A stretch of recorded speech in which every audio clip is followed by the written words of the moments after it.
All right, so I just wanted to show off my build real quick because it's somewhat near done. So basically, this build, I have the final weapon. I just don't use it because me personally, I just don't like being massively overpowered. I like being given what the game gives you, but also not like I beat the game, so I'm God mode. I don't want to play like that. So I play the Kotetsu, which is the link together weapon. I like to call it. It gives you stun power link together. So that's my go-to. My go-to is to basically max out link together, right? And as you can see, the sword itself is maxed out, right? So these are my sigils. I'd rather do it like this, right? So the stun power is 25 out of 45. It don't need to be maxed out. I've tried it maxed out before. It doesn't insta stun everything as you think it would. It's more dependent on the move that you use to get it there. So, like for example, if you use, I think I can do it here. Oh, there you go. All right. So this move right here, if you do this move, it takes so much stun damage that you can stun a boss in just that one move. So there's no point in ever using stun power max. Same thing with any other character. So it's move dependent. The only thing that stun power really changes on you. Wait, there you go. Okay, the only thing that stun power really changes on you is how much stun the normal hits take. Pretty much. Like other than that, it doesn't change anything. Linked together, I got that maxed out, as you can see, level 30. So basically, once you do the link mode, it's like I call it double trigger because I come from a double May Cry playstyle. So you use double trigger, it gives you massive damage boost. Weak point damage, it comes with the sword. 26% extra. It's all right. It doesn't matter because you're still trying to max out your attack anyway. Damage cap is maxed out 65. I'll show you how 65 actually. I on this sword, and I'm gonna come back to this at the end. On this sword, at the bottom, I had the little what do you call it? The stone that gives you the additional attachments on the sword. So that's where the damage cap 5 comes from. But there's something that actually holds this build back that would make it better, and I'll get to that in the end. So burn resistance is just there because that's just what came with the damage cap stone thing. Attack is maxed. If I take one attack off, it would be what 49, which I mean it's still something. So I like to max out stuff, so it's at 50. Stamina, that's the thing that there's something about this I'm gonna explain. So stamina boosts your attack at 70% when you're at 100% HP. Obviously, my playstyle is obviously I play like a hack and slash player, so my goal is to not get hit anyway. No damage runs all day. But what it doesn't explain to you here is that it still gives you an attack boost if you're not at 100% HP. It just changes depending on how much HP you have because I tested this out myself. So it's not like if you're not at 100, you just don't have any boost at all, and then when you're at 25, you got the 10.5%. No, it actually gives you. It goes up by the amount of HP you have total. Combo booster, I specifically choose this because of Narmaya herself. Like I try to not do like a max damage build. Instead, I try to do builds that pertain to the character themselves. So her thing is just combo. Like that's just her thing. She do 15 hit combos on bosses on the floor. That's just what she do, right? So I wanted the build to be based off combo. So I chose combo booster. Obviously, you get double damage once you start a combo, but again, it's still limited by the damage cap, which I think is the stupidest thing in the game. But I gotta play by the game's rules. So, War Elemental, I might take this off. It's there. Excuse me. It it basically, if you play Pokemon, it makes everything super effective. That's all it pretty much does. So you get like that extra damage. It's about, I'm gonna say, if you're hitting an average of like 30k, it's about like 3 to 4k extra damage. So the more max your base damage is, the more War Elemental will do. quick cooldown. These three is what I wanted this build to be really based upon. I'm gonna get to the uplift in a second, but quick cooldown.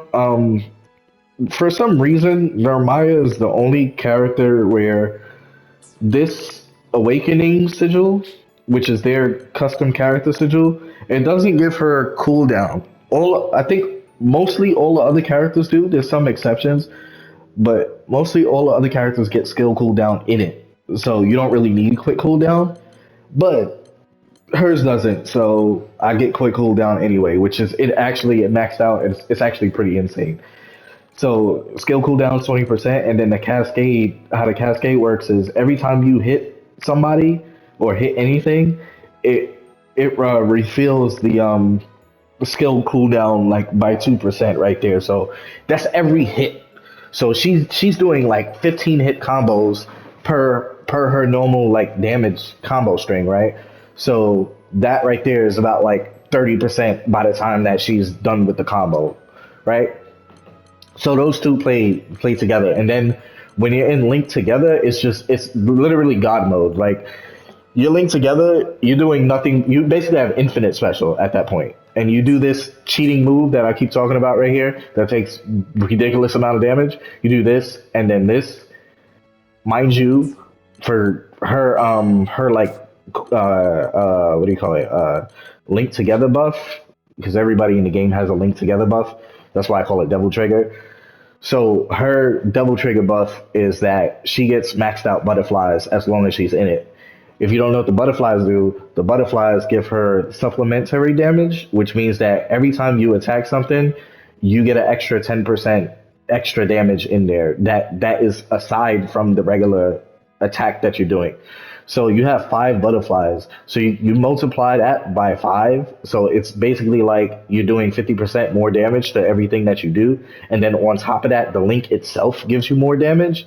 And then on top of that, because you're doing a special attack in Link state, it gives you even more damage. So again, by the time you get that, you pretty much are taking like half the boss's HP, unless it's like maybe like Bahamut or something like that. Well, Bahamut will probably take like a third of his HP because he has a lot of defense. But that's one thing. And then going back to the uplift. So the uplift, I wanted to max out, and I think I still can, but there's a lot of things that go into it.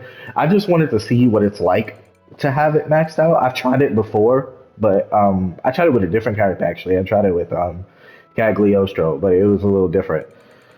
But before I had it at 15, which is 12%. Now it's at what 19.5, which is almost 20% out of the 30%, which is max, right? The reason I wanted to max this out because I did this thing before with somebody playing Fairy, where Fairy had this maxed out, and we were able to loop what do you call it? Bahamut, Proto Bahamut, the final boss, the final raid boss, whatever. We were able to loop it because she kept getting super. She kept getting her special attack like over and over again. Like by the time she'll do it first, and then you'll let it die, and then all the other characters would do theirs, and then by the time they're finished with it, she has it maxed out again, and then she can just do it again, and then it gives back another 10% to everybody else, another 10% special or whatever while she's doing it, plus the actual percentage that's going up per the combo. So you just keep doing it. It's pretty crazy. But other than that, I'm gonna do some solo runs, so that's another reason why I just wanted it maxed out. And then this butterfly thing, I think it could be better. It's pretty it's good, it's decent, but it could have been better. I think what it should have did, this should have gave two. That way, like every two combos you're maxed out, which I pretty much am because of the way that you cancel the combos with her. And then this, I think, should have just been like guaranteed. Like you could do two attacks and it won't take butterfly, like something like that, instead of 50%. Like it's like flip a coin. It might take butterfly, it might not. But when you have five butterflies, she's doing like buku damage. Like it's pretty ridiculous, right?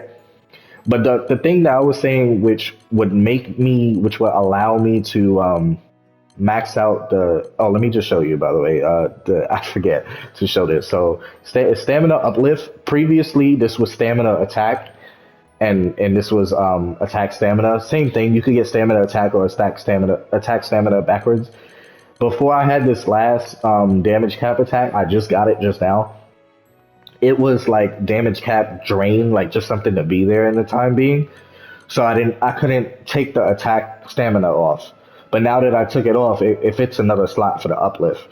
So stamina uplift, attack stamina, attack cascade, combo quick cooldown, combo uplift, damage cap cascade, damage cap quick cooldown, damage cap attack, damage cap attack.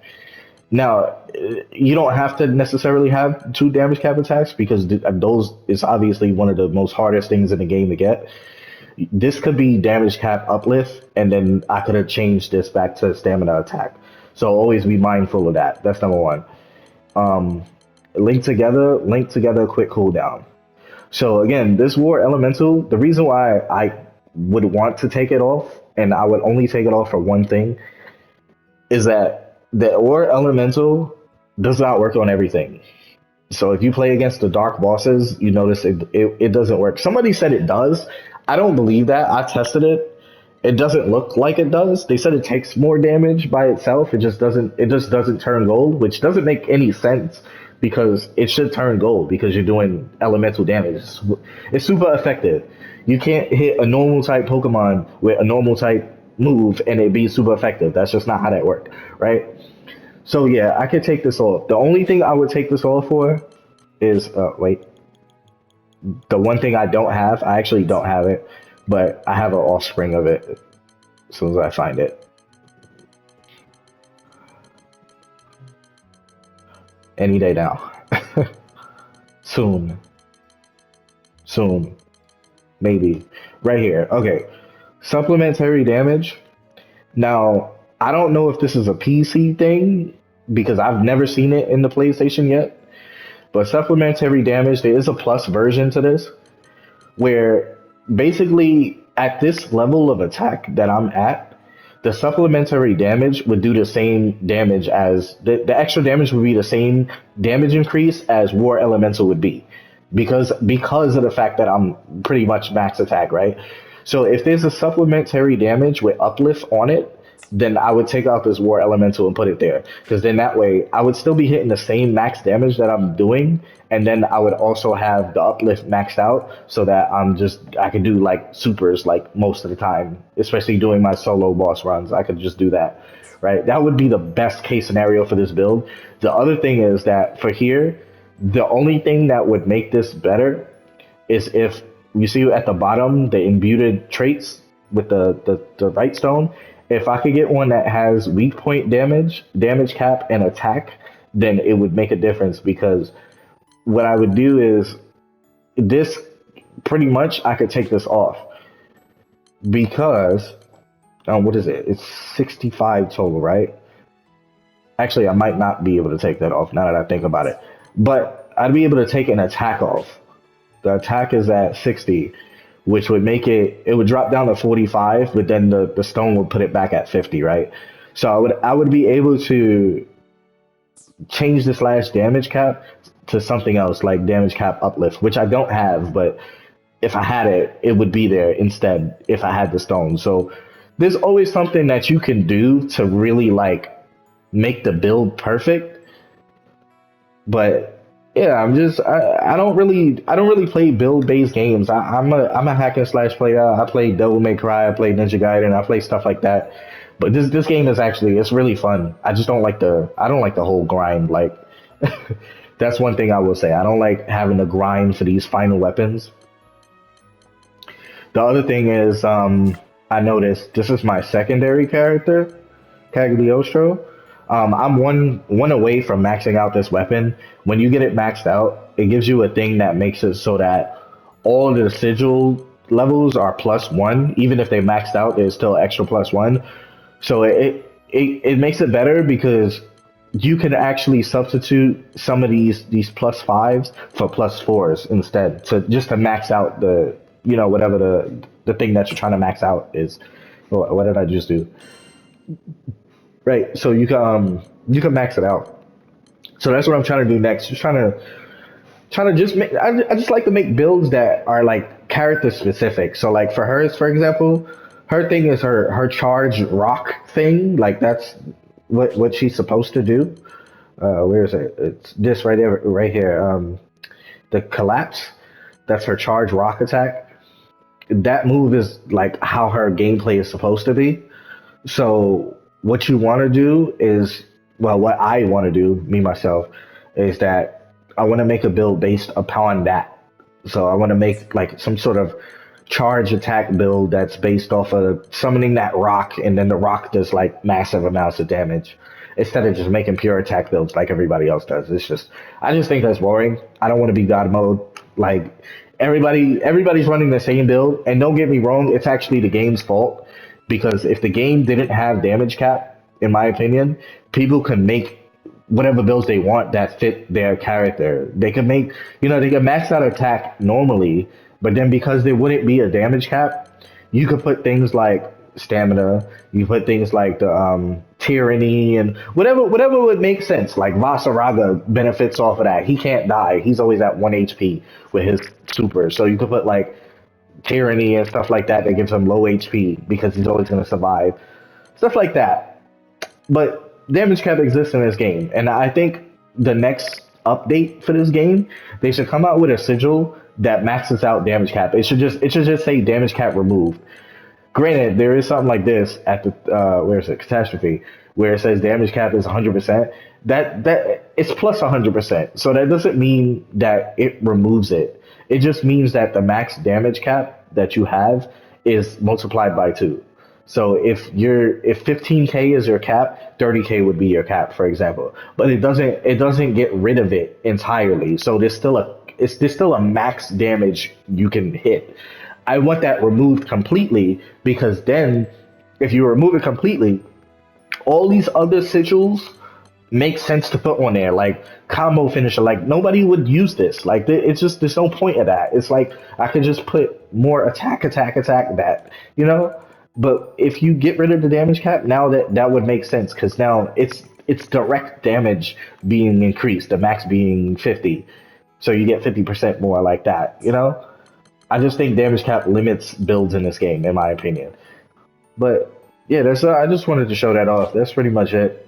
And like I said, every other character's thing. Let me just go to it actually. Um, Sorry. So like most of all these other characters, traits and stuff, most of them have like cooldowns built in it. This is Vasaraga. I don't really know. I haven't read all of them, but I just wish that every character should get that by default. Like they should just have skill cooldown embedded in that. It just sucks that certain characters have it, certain characters don't. But yeah, I'm just trying to build these builds, and then I'm gonna solo these bosses, and I'm gonna attempt to solo like the double bosses because like Galanza and Maglio together is just a little ridiculous. But yeah, that's Granblue. I'm about to play Final Fantasy coming soon, so look forward to that.